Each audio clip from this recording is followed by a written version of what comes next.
You wanted the best. You've got the best podcast. The hottest podcast in the world. The Chris Voss Show. The preeminent podcast with guests so smart you may experience serious brain bleed. The CEOs, authors, thought leaders, visionaries, and motivators. Get ready. Strap yourself in.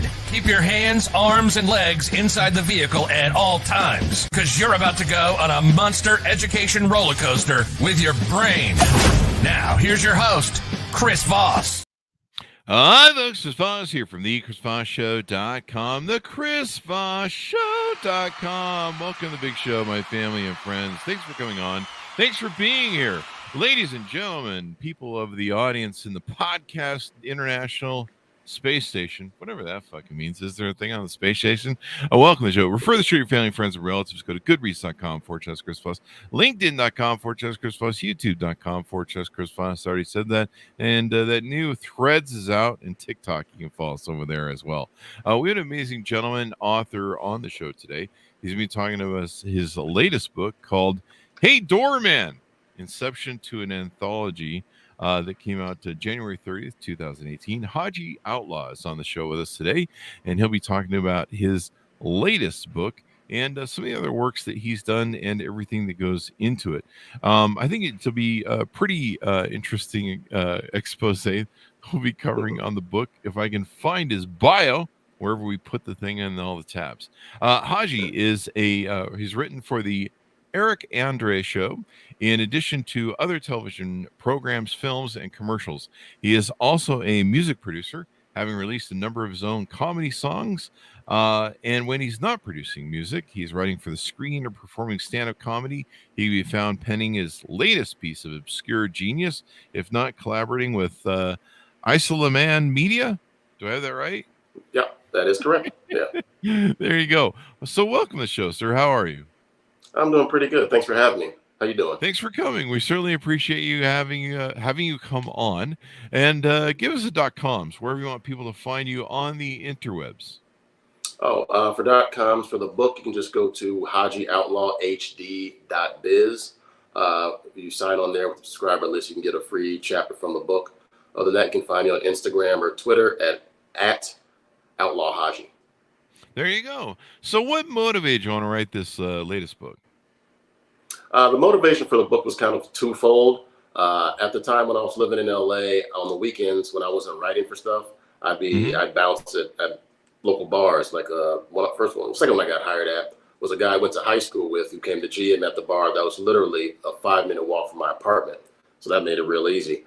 And basically in between writing jobs, it was just so many funny, crazy things kept happening. I eventually decided I got to chronicle all this stuff down. And eventually it became so good. And I was telling people the stories. They're like, you should put out a book on it. I said, it's not a bad idea. So that was the kind of inception of it. A great, I think bars and clubs and stuff are a great microcosm of interesting people. And of course, there's the drinking part and whatever else the hell you might be doing. So did you call it Hey Doorman? Did you get that called out to you a lot? Like, hey, Doorman, let me in? Or what was the inception of that? Every once in a while I would, but it's the idea. I wanted to be kind of friendly. That's why I put the hey part in there. And one of my favorite groups is the Clips, and they have a song called Doorman. So I just kind of combined those two. And also, like at the main bar that I was at with my buddy from high school, was a GM. They wouldn't call us bouncers. They called us door hosts because they wanted us to be more congenial and not just some big guy, in a black shirt with an earpiece, just being an asshole to everyone who comes up. So in order to make it more congenial, I was going to call it Hey Door Host. I thought, that's kind of stupid. And I thought Hey Doorman just had a better ring to it. So I went with that. There you go. I can see a song in this. Maybe is there a song in Hey Doorman? I don't know. Or, hey Bouncer? I don't know. Maybe there's there should be.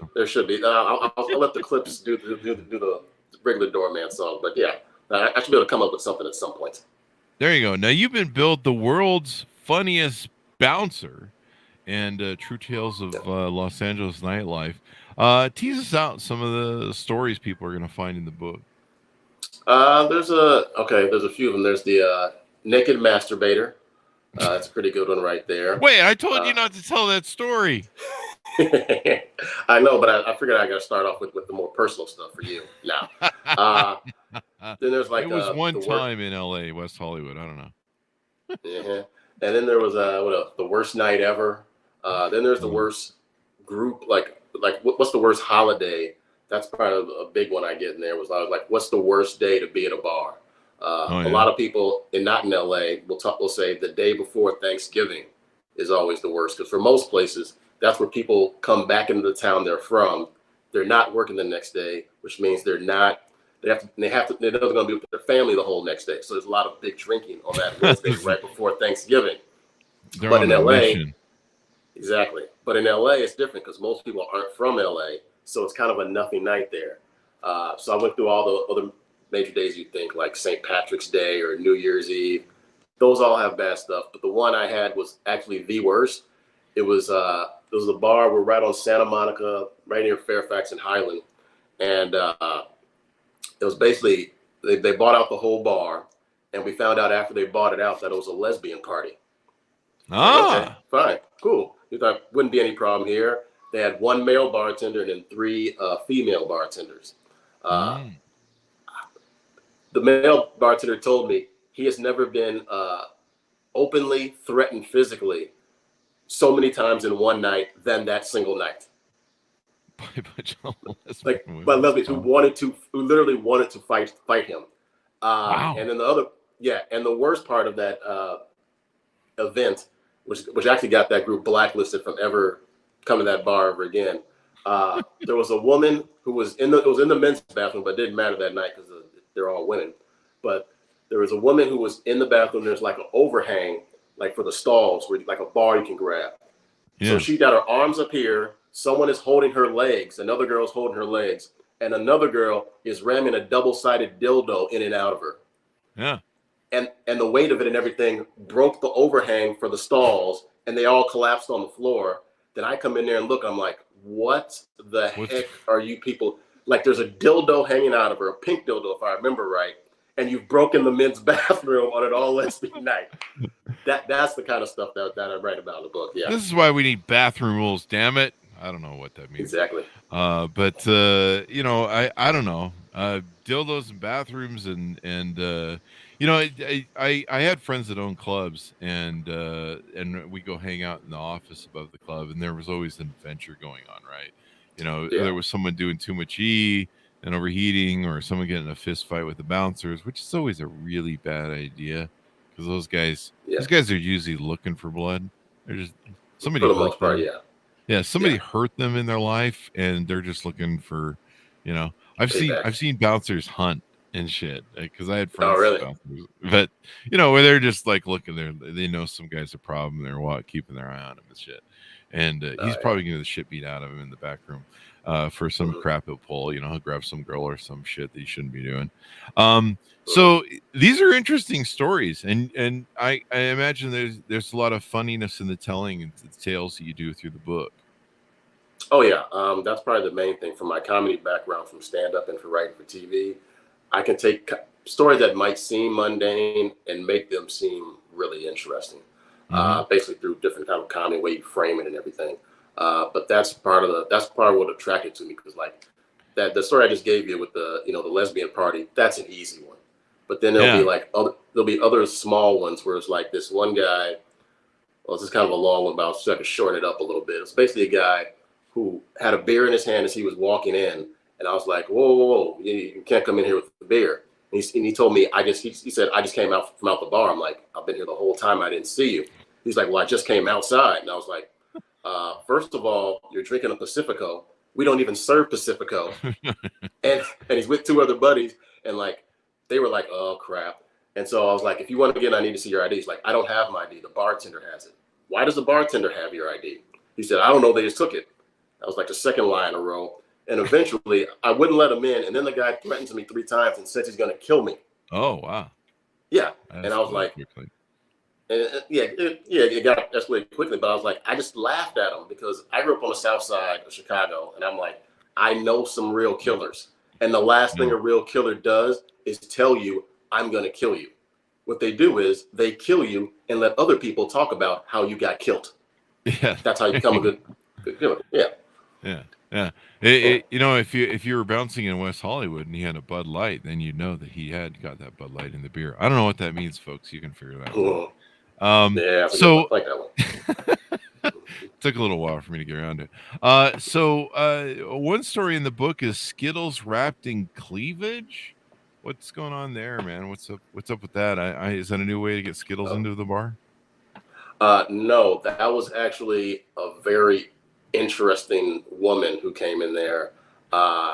Basically, she walked in with like 3 or 4 friends, and like she just eyeballed me the whole time she came in, and then she came out a few minutes later, and she starts talking, just bringing up conversation. But as she's talking, she keeps on opening one button of her top, and I'm just like, okay, are the breasts gonna pop out here at some point? And eventually, she's like, her other friends come out. She's like 2 buttons away from like a titty being completely out, and that's why I said it was Skittles, because it was like I was getting to see the rainbow. Yeah. But eventually, she's like, I have great boobs, and she just showed me her boobs. And I'm like, yeah, you got great boobs. She's like, yeah, my husband doesn't appreciate them. And she went on and on about her husband while her titties are out, like right on Santa Monica Boulevard. And I look over to her friends. I'm like, I don't know how much she's had to drink. She's only been here a few minutes, but you want to grab her. Her friend comes over and sees her breasts and like, oh my God, not this again. Not again. Like buttons her top. Yeah. And that's why I was like, that's why I felt like Skittles, because I was like, it was like I was seeing something I shouldn't be seeing at the end of a rainbow. Like just a woman just flashed. Yeah, just titties flashing left and right, and I'm not even doing anything. There you go. End of the rainbow. There's another West Hollywood joke there from LA, but that's becoming the callback joke of the night. Yeah, there you go. I don't know what's pushing it at this point. But that's the rainbows on the cop cars out there. Is that true? Yeah, all the cop cars in West Hollywood, they have the rainbow flag on it. Do they? Oh wow. Okay. Yeah. Well. Yeah. There you go. It's interesting what people do, especially when they imbibe in alcohol, and their ability to I don't know, process stuff goes out the window or something. It's fun to watch some of these things. So, what do you think people are going to learn from your book? Is it that humans are interesting creatures? Is it the fun of it, the comedy of it, and the weird behavior of human nature? I think they will learn more about the weird behavior of human beings just interacting at a bar in general. And then I think a lot of people also just wonder, like, who's going to be the worst, male or female, like who's worst at a bar. And they're going to really get both sides, because there's a lot of bad, like, guys. But I've literally, I chronicle in there, I've been physically assaulted by women way more, and sexually assaulted by women at a bar. And in West Hollywood, to be sexually assaulted by a woman as opposed to a man is kind of a feat. Yeah. That's interesting. I think I heard that from another barman. They said, I think it was an interview on a TV show or something. And they said that, yeah, they had more problems with women and sexual assault and getting hit from them than men, because men know if we throw down, we can go all the way to death. So we usually don't throw it down, because we know it can get pretty ugly, because we're men and we have upper body strength. But women, who knows what's going to go on. I've seen lots of people that have drinking too much and then they get emotional and all that stuff. When you're a doorman, do you kind of approach the night with some sort of mentality or theory where you go, well, let's see who's going to be the shithead tonight, and you kind of have a clue early on, maybe? I never came in with that thought, but if I was there on a Friday and something happened, or if I was there on a Thursday and something happened, the next night I'm like, what's going to happen tonight? What's going to go down now? But it always seemed like the nights where weird stuff would happen were not usually on the weekends. It was on weekday nights. Oh, really? Like a Wednesday or a Thursday, occasional Tuesday. Those are the ones where the weirdest things would happen. Like, I remember it was 2 Tuesdays in a row at this tequila bar where it was a woman assaulting her boyfriend or husband at the bar. Wow. And yeah, like I remember one time, tequila for, like I literally walked in just to grab a glass of water, and then I heard like a pop sound, and I looked around, I was like, what what, did someone drop something? I was like, no. And I heard another pop sound, and I saw the bartender going over to this couple, and he was telling her, like, ma'am, you cannot hit him. And the guy was just taking it. Like, you cannot hit him. And I'm like, and then he's looking at me like, I think you might have to kick her out of here. I'm like, that's fine with me. But eventually the bartender was like, you guys got to go, or you got to go. And the next week, it was the same thing with a different couple. And the thing that baffled me was no one in that, it was a packed bar. No one did anything. Like, even the women were looking at it like, he must deserve it. You like, go, girl. No one to step in. Exactly. Yeah. But if it was the other way around, everyone would have been like, oh my God, he's horrible. Get rid of him. Call the police. Oh. Yeah, I used to appeal all my speeding tickets. There was a trick in Utah for a long time where if you appealed your ticket and it took 2 of the 3 years that it would normally appear on your driver's license thing, you'd only have it on your driver's license for a year. So we'd appeal it endlessly. And in appellate courts, they put you in all sorts of stupid courts, for the appeal, because there's not really a thing for traffic. No one appeals a traffic ticket. But I'd learned this game, and I had a BMW, so I was running up a lot of tickets. And so one time they put me in domestic violence court for the appeal. And I was at the end of the docket, mainly because I was there for the speeding ticket, but also my last name is Voss. So, they just... they put me then. So I had to sit through a whole domestic violence doc at one time. And it was amazing how many guys had gotten beat up by girlfriends. And there was the usual stuff there, but sometimes there was, the woman gets pulled in an orange jumpsuit and the guy's there and he's got the shit beat out of his face. And you're just like, wow, man, you're in court with this too. Wow. That's interesting. Yeah, that's embarrassing right there. Yeah. Yeah. Now this is book 6 of 8. It shows on Amazon. Tell us how that's working, and do we want to get a plug in for any of the books?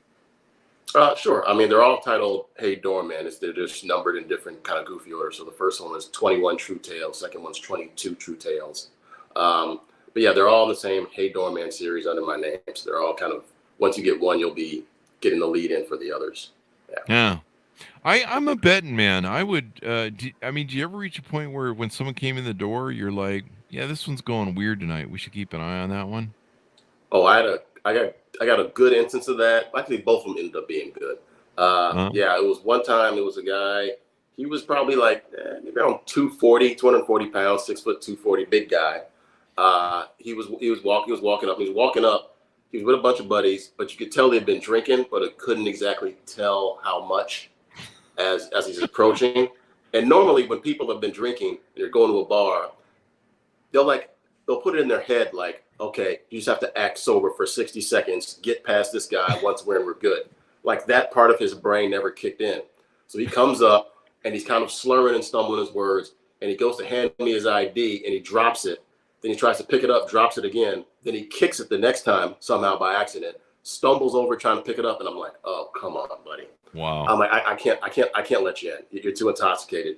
He started snapping, going off, saying, I'll beat the crap out of you. I'll kill you, this and that. His buddies are trying to hold him back. He said, just come over here and I'll beat the hell out of you. I'm like, dude, you're 4 feet away from me. Like, you're not on the other side of the street. You can't even pick up your driver's license. Yeah. Huh?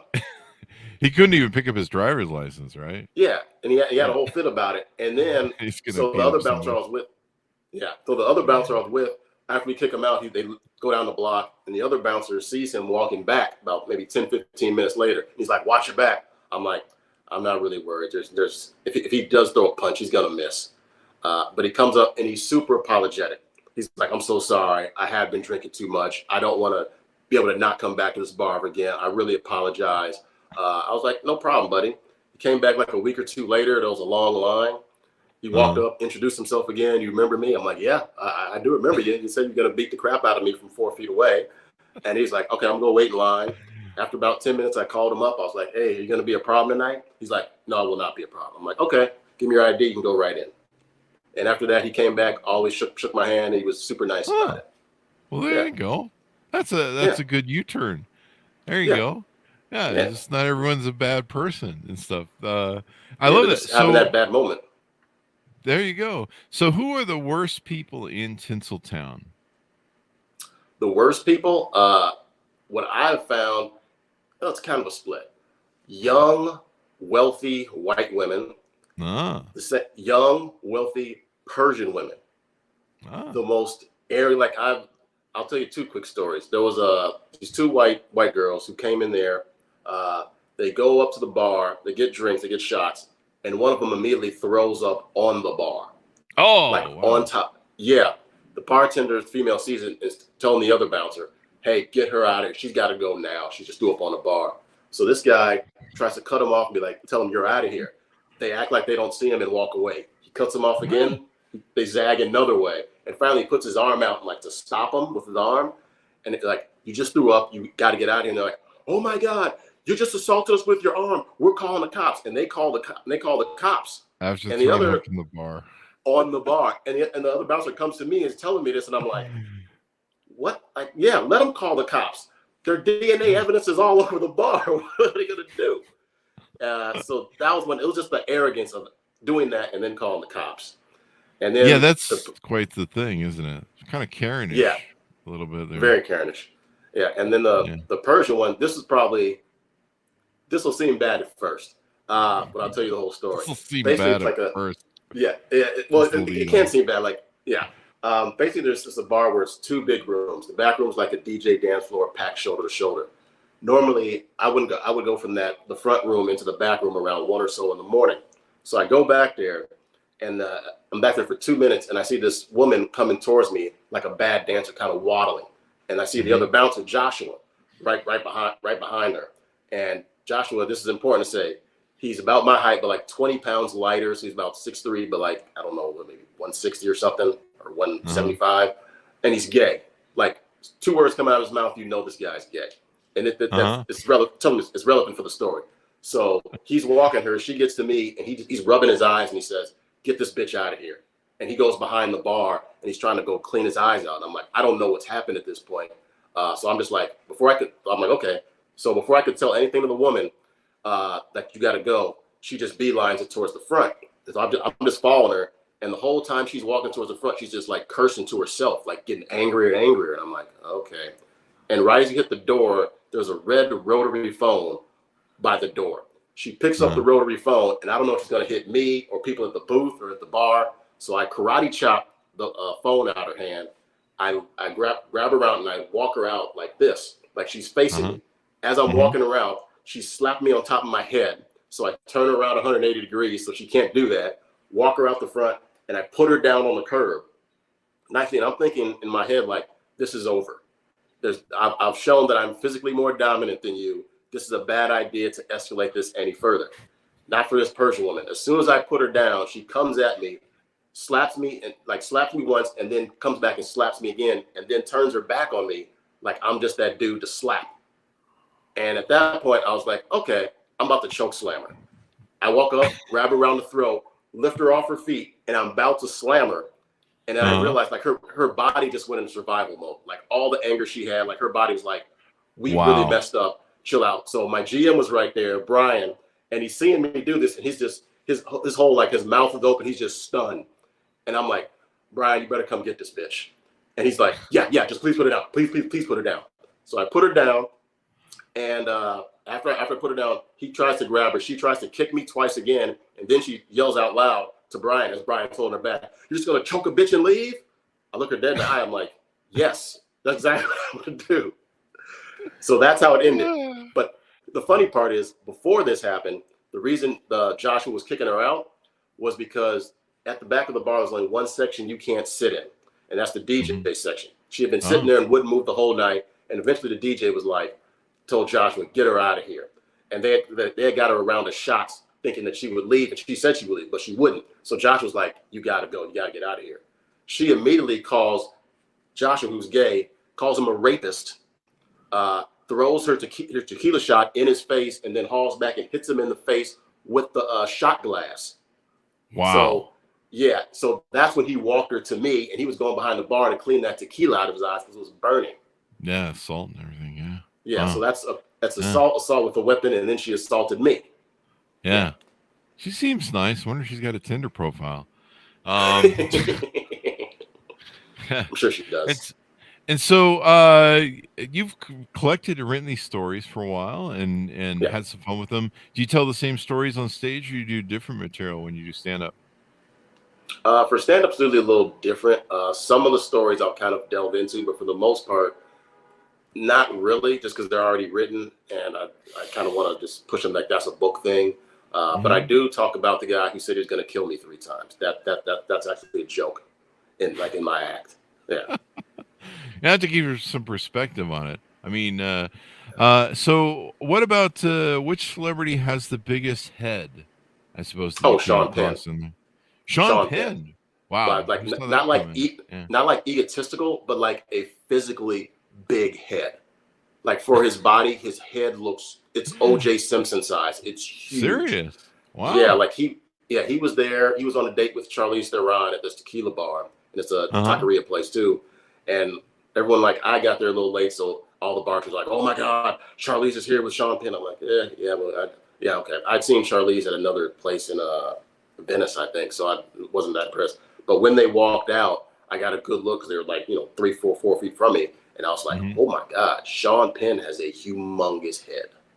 Probably works good for the film, again, being on screen or something. I don't know. Oh yeah, it But makes them probably makes them look tougher, bigger, or something. But I've heard yeah. that people say if you're on TV or film, it's good to have a big head because it makes you, I don't know, makes you look stand out or strong or something. Huh, maybe I should go to Hollywood. I have a giant fucking head. It's Hey, there like you go. it's kind of and I'm a narcissist too, so there's that going for me. Oh, you're perfect. Um he's gotten in a few fights of his own with the paparazzi and all that stuff down there. Oh yeah. Any other famous people that you came across that had some interesting stories when you were there? I think probably a good one was Jessica Alba. Oh Uh, yeah. yeah, I had always had a huge crush on her for years. She came in there with her girlfriends. I was like, oh, she's really good looking in person. Well, I saw her a couple of Wow. times, but like she was just it was a little goofy. Like they were leaving, they're standing like right in the doorway, and they're just Hmm. talking and chatting after having some tequila and tacos or whatever. And there was this sweet little Asian woman who was just trying to get in but couldn't like get around their party. Hmm. So I had to like tap Jessica on the back and be like, "Excuse me, could you move out the doorway?" And as soon as I like got in her personal space before I get to her, you could tell she was used to having press. She gave me like the greatest bitch face I've ever seen. Like, ugh. Wow. Like, Wow. like you're in my personal space, and then I just remember that look being like, oh, I don't see that in film. That's a serious get the hell away from me face. But after they realized what was happening, like, oh yeah, they moved over and let everyone else in. So, but There you go. just that face alone is good. Yeah. Do you ever keep going back and doing doorman stuff so you can get more stories? I did for a while, but I haven't been bouncing since the pandemic. I haven't been bouncing since the pandemic. Oh, So that's now, true. Yeah, the yeah, pandemic there. Yeah, yeah. it's interesting what people do, and and I've seen fights. I've seen girlfriends beat the hell out of the boyfriends in the parking lot. Sometimes going out the front door. Mhm. One of my friends was a bouncer. He's just a really big dude. And he was doing a lot of roids, and Yeah. and he had this little girlfriend, man, and she started beating him up in the parking lot. It was funny. It's interesting what people do when you mix alcohol and God knows what else they're on or whatever they're off, with their meds. Yeah.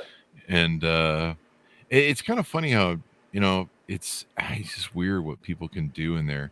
Um, you know, People are dating sometimes, or they're looking to hook up or date, and I don't know what types of bars are. Did you work for different types of bars? Like I don't know, Yeah. there's like Western bars and different things. Is there a certain Oh, type of bar that is the worst bar to or interesting bar to work at? I've heard from other bouncing people that the worst bars are typically, as far as getting into problems. It Hmm. wasn't a type of bar, it wasn't a Western bar, at least in Southern California, but it was the bars near Long Beach or in Long Beach, primarily because that's where a lot of UFC fighters train Oh, in really? Long Beach, and so you don't know like, and now the females MMA people train out there too. So you don't know what anyone is into. And I've heard like those are some of the bouncers that are like guys who are all 250 plus. Like it because there's some real fighters out in that area. So, but as There far as you like go. a certain type of Irish bar or Western bar, I haven't found it much difference. There you go. Probably a lot of roid rage, maybe. I don't know. Yeah. Are when you're doing bars there on Sunset Boulevard, do you find there's a lot of just tourists and people are minding their manners maybe a little bit more? Yeah, there's a lot of tourists from Japan or Asia come through there. Mm-hmm. A lot of European too. Mm-hmm. I can tell you a quick story. I remember there was a guy, I think it's from Tokyo, but Mm-hmm. it's at the back of this one bar, and he's just smoking a cigarette in the middle of the floor, and I'm like, what the? So I go to him like, buddy, you know you can't smoke in here. Get out. And he barely spoke any English. He was just like, and his buddy had to come over and be like, oh no, he's from Tokyo. He just doesn't know you can't smoke in here. And I'm like, oh, okay, I get it. I won't boot you out. Just put the cigarette out. Yeah. I've had Europeans, they just tend to be a little more flippant. Like I remember right before the bar closed for pandemic, where like we knew this was something that was big. I think within 3 days, the state had closed down. But this one European, she had a passport. She was smoking a cigarette. And she just, instead of just holding up her passport, because she didn't want to put her cigarette down or put it out, she handed it over to me. And I'm just like, you know, there's a pandemic. Why are you handing me stuff that I have to then put my hands on? And I was just like, come on. And that happened like 3 times that night. It was all people with passports from somewhere in Europe. Wow. It was, yeah.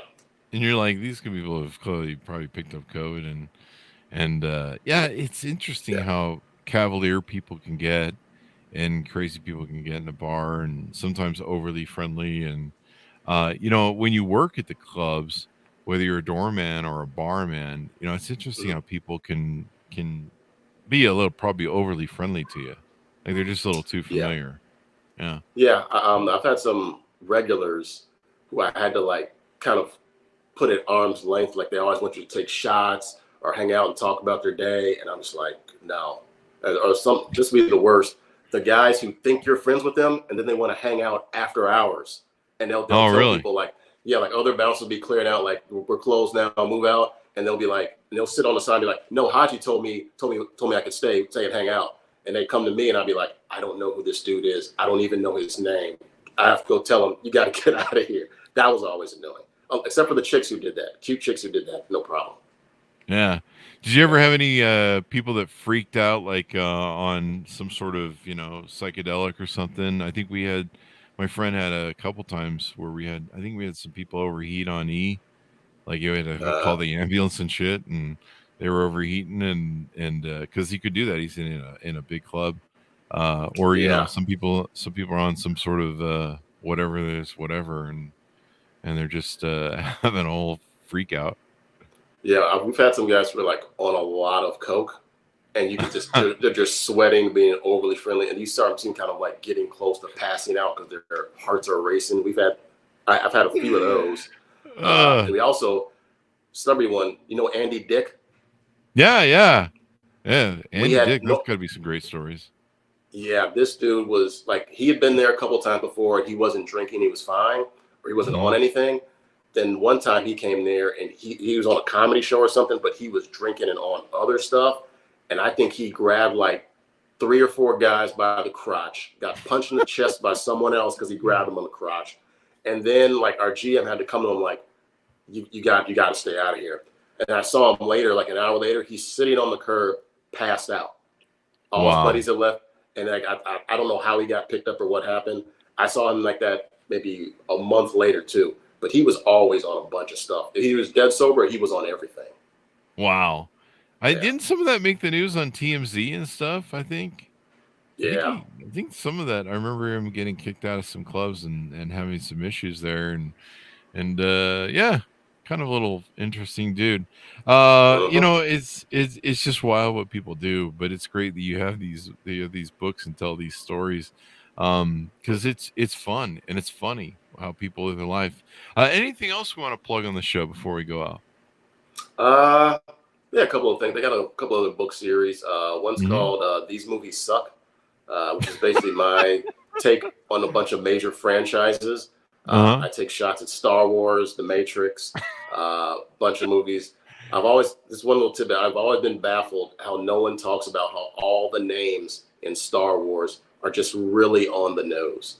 Like the idea, like Darth Vader. Yeah. Basically, they just want to call him a dark invader. That's what it is. And they just basically just added a lisp, Darth Vader, and took out the N. That's it. He had a lisp. And I like, never thought about and that. That it makes sense though. yeah, it's all Princess Leia. We need someone Mm-hmm. who's like royal and everyone wants to sleep with. How about Princess Leia? Nope, Leia's a little on the nose. How about Leia? That Oh works. my gosh! Yeah. Wow. You know, he ripped the whole plot of that movie off of Kiri Kurosawa's movie. I think the something Oh, uh seven. yeah, Seven's but I've heard that rumor. yeah, it's actually what's his face said he did it. The guy who created George Lucas, he's actually on the video. He goes, yeah, I took it from I believe it's called the Dark Fortress. I think it's the something fortress, the Dark Fortress. Yeah. But even the characters, the build out of the characters, R2D2 and C3PO, they're all in the movie. Like, and the plot line is the same. It's just put into a different century, basically. Oh wow, And so I it's know funny that. when, yeah, you should go watch it. It's fun to watch. Yeah. And Princess Leia is in there as the thing, and there's a Wookiee, and but there's not a Wookiee. It's just the characters of the Japanese people that they put in the movie, but they have that sort of that wonkiness of each of the characters in the Star Wars movie, and you're just like, holy shit, you just like wholesale ripped off that whole fucking movie. And there you go. When you watch it, you'll be like, there's C3PO, there's R2D2. Wow. Okay. And they act as, goofy and dorky. He just lifted the whole movie, and he says it on the video. There's some video he has that I think is an intro to like the 40th anniversary or some shit. And George Lucas is like, yeah, I just stole it all and changed the names, basically. I hope the Kurosawa got a percentage of that, because when he sold it for $4 billion. I don't know how that works. Yeah, hopefully he got a cut of the action and stuff. Hope so. Yeah, a lot of people ripped off Akira Kurosawa. I mean, a lot of our great producers liked it. But no, I never really thought about that stuff. You should do a podcast about that and just rip on movies and stuff. That sounds like it might be a fun podcast. Yeah, it does sound fun. I thought about that for a little bit, but now I might have to look a little harder in it. Yeah. Yeah, somebody needs to throw shit at movies, man. I mean, people like Star Wars, but I mean, you need some entertainment and comedy where you just go, seriously. Like, my big thing with Star Wars is like every fucking movie except for like 2 of them involves blowing up the Death Star. It's like, how many times are we blowing this thing up and how many times are they rebuilding it? Like, at what point does somebody in the Emperor go, these fucking rebels keep blowing up this goddamn Death Star every time we build one. Maybe we should just not build the Death Star, and then some reason every time we build it and they blow it up and we build another one, we put the same flaw in it where if somebody just shoots a torpedo down some hole, the whole thing blows up. Like, maybe there's a fundamental flaw in the process we're using. Yeah, I think Family Guy did a thing on that. I think on their Blue Harvest, where they're like, I remember it was like Darth Vader was like, Stewie was asking like the Death Star is good to go. He's like, oh, but you hesitated. He's like, well, there's one minor flaw. It's a small little hole that a wombat can fit through. And he's like, well, can't we board that up? Like, oh, no, we'd have to go through OSHA and do all this other stuff. He's like, oh, forget it then. Leave it there. No one will figure it out. Yeah. No one will figure it out. And somehow they do it every time. Yeah, I get tired of the whole, we have a major gun that's going to blow something up. And it's just like, can we come up with something new? Like, I don't know. Yeah. Maybe they can MacGyver, Han Solo can MacGyver something, or I don't know. But something creative. But no, that would be a great podcast, dude. It would. Yeah. And then maybe you could have a doorman podcast too, and you have other doorman guys come on and tell them the tales of the week. And there you go. Yeah. So there you go. Yeah, it's a good idea. You could put it in Vegas, because I know a lot of friends that work the service industry, as they call it, in Vegas, and so they work the doorman, and there's a lot of the girls that I know that do bottle service, and they have some interesting tales too about what guys do. And then you can interview strippers at Spearmint Rhino, and they can tell you tales of the week too. That way, I'd watch that show. That'd be fun. Yeah, I'd be mostly watching to make sure they didn't tell any tales about me. So there you go. Well, this has been fun to have you on the show, Haji, and give us a plug. .coms where you want people to find you on the interwebs, please. Yeah, on Instagram and on Twitter at Outlaw Haji, and then for the book, it's HajiOutlawHD.biz. There you go. There you go. Thank you very much for coming on. It's been fun. Thank you. Thanks for having me. Appreciate it. A lot of fun. There you go. And thanks to my audience for tuning in. Go to goodreads.com, Chris Voss, youtube.com, Chris Voss, linkedin.com, Chris Voss, and the new threads and TikTok. Go follow us over there and all that good stuff. You know where we're at. Thanks for tuning in. Be good to each other. Stay safe. We'll see you guys next time.